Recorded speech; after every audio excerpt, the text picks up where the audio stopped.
Assalamualaikum warahmatullahi wabarakatuh. Kita mungkin bisa merasakan ketika tubuh mengalami sesuatu yang berhubungan dengan dunia medis. Namun, ada beberapa hal yang justru terjadi pada tubuh yang tidak bisa dijelaskan secara medis, alias membutuhkan penanganan secara khusus. Salah satunya melalui proses yang disebut dengan ruqyah syar'iyah. Mayoritas manusia tidak sadar seandainya ada jin atau sihir di tubuh mereka, sementara mereka sendiri enggan dan cenderung takut untuk melakukan ruqyah. Bahkan ada yang tidak percaya. Anehnya lagi, ada yang lebih percaya kepada dukun atau orang pintar. Pengobatan ruqyah dengan membaca Al-Quran dan juga doa-doa sesuai sunnah Rasulullah SAW, itulah yang sebenarnya ajaran agama Islam. Padahal sudah cukup jelas bahwa mendatangi dukun ataupun orang pintar, peramal, ataupun tukang sihir dan sejenisnya hukumnya haram serta telah dianggap berbuat syirik kepada Allah Azza wa Jalla. Rasulullah SAW pernah bersabda, "Barang siapa mendatangi peramal lalu bertanya kepadanya tentang sesuatu, maka tidak diterima sholatnya selama 40 hari." Hadis riwayat nomor 2230, Kitab As-Salam dan Ahmad nomor 22711. Dalil lainnya, hadis yang diriwayatkan para penulis As-Sunan dan Al-Hakim dari Nabi Muhammad SAW. Beliau bersabda, "Barang siapa mendatangi dukun lalu mempercayai apa yang dikatakannya, maka ia telah kafir dan apa yang diturunkan kepada Muhammad SAW."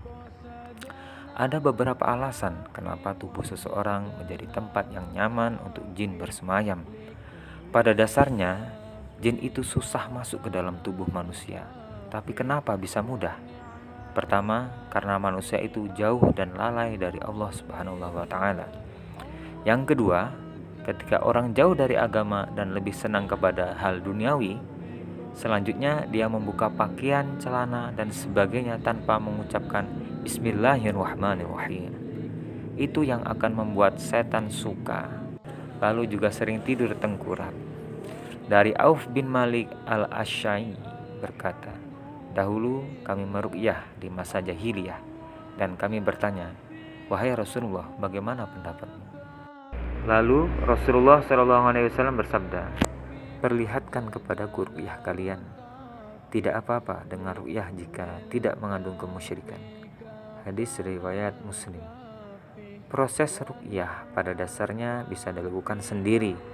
Namun beberapa orang sering mengalami kesulitan ketika berusaha untuk meruqyah dirinya sendiri. Saat hal ini terjadi, sangat dianjurkan untuk meminta bantuan orang lain untuk membantu meruqyah dengan bantuan ayat suci Al-Quran. Allah berfirman dalam surat Al-Isra ayat 82, "Wa nunazzilu minal Qur'ani ma huwa syifaa wa rahmatun lil mu'minina wa la yazidul zalimina illa khasara." Dan kami turunkan dari Al-Quran suatu yang menjadi penawar dan rahmat bagi orang-orang yang beriman, dan Al-Quran itu tidaklah menambah kepada orang-orang yang zalim kecuali kerugian. Dalam tubuh manusia sering terjadi gangguan yang sebenarnya tidak bisa dipahami secara medis. Gangguan tersebut diketahui memiliki beberapa ciri. Jika Anda mengalami setidaknya satu dari beberapa hal ini, tidak ada salahnya untuk menjalani pengobatan secara ruqyah agar pribadi bisa langsung disucikan dengan baik. Berikut beberapa 25 ciri orang yang butuh diruqyah. Yang pertama, malas beribadah dan taat kepada Allah. 2. Sering merasa pusing-pusing sebagian atau keseluruhan leher terasa berat atau kaku. 3. Dada terasa sesak atau panas. 4. Sakit pada perut dan ulu hati. Yang kelima, gangguan sekitar rahim, prostat, dan ginjal. 6. Sakit yang sangat pada jam-jam tertentu. 7. Sakit yang tiba-tiba datang dan hilang. 8. Mudah marah atau tersinggung. 9. Bingung, sulit berkonsentrasi. 10. Sering bermimpi didatangi binatang buas. 11. sering bermimpi berhubungan badan. 12. Bermimpi jatuh dari tempat yang tinggi. 13. Bermimpi dengan orang yang sama. 14. Resah, gelisah, takut, minder. 15. Sulit tidur atau kebanyakan tidur. 16. Sering berprasangka buruk atau merasa was-was. 17. Merasa ada bisikan. 18. Bisa melihat sesuatu makhluk atau benda yang biasanya tak bisa dilihat orang lain. 19. Merasa ada yang mengikuti atau mengawasi. 20. Sering lupa jumlah rakaat sholat. 21. Terasa berat mengantuk setiap berzikir, membaca Quran atau berada dalam majelis ilmu. 22. Sering sulit bangun pagi, kesiangan sholat subuh. 23. Terhalang rezeki, sering gagal dalam berusaha atau mencari nafkah. 24. Terhalang jodohnya.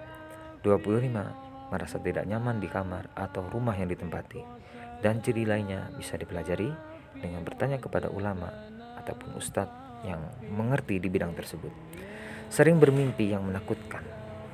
Rasulullah SAW bersabda, ketika kalian mengalami mimpi buruk, hendaknya meludah ke kiri 3 kali dan memohon perlindungan kepada Allah dari kejahatan setan dan dari dampak buruk mimpi. Kemudian jangan ceritakan mimpi itu kepada siapapun, maka mimpi itu tidak akan memberikan dampak buruk kepadanya. Hadis riwayat Muslim. Ruqyah sebaiknya tidak hanya dilakukan 1 kali. Paling baik jika dilakukan setiap hari yang sering disebut dengan ruqyah mandiri. Sejumlah ayat Al-Quran yang bisa dibacakan adalah Al-Fatihah, An-Nas, Al-Falaq, Al-Ikhlas, dan ayat kursi. Ayat ini dibacakan dengan tangan menengadah, kemudian ditiupkan ke tangan dan diusapkan dari kepala, perut hingga ke ujung kaki. Kalau ditanya berapa kali harus melakukan ruqyah, setiap hari lakukanlah ruqyah mandiri agar tidak lagi bergantung kepada peruqyah, tapi bergantung kepada Allah Subhanahu wa Ta'ala, karena Dialah yang memberikan kesembuhan. Nah, jika kita tidak mau repot-repot, silakan kita menyetel MP3 ruqyah.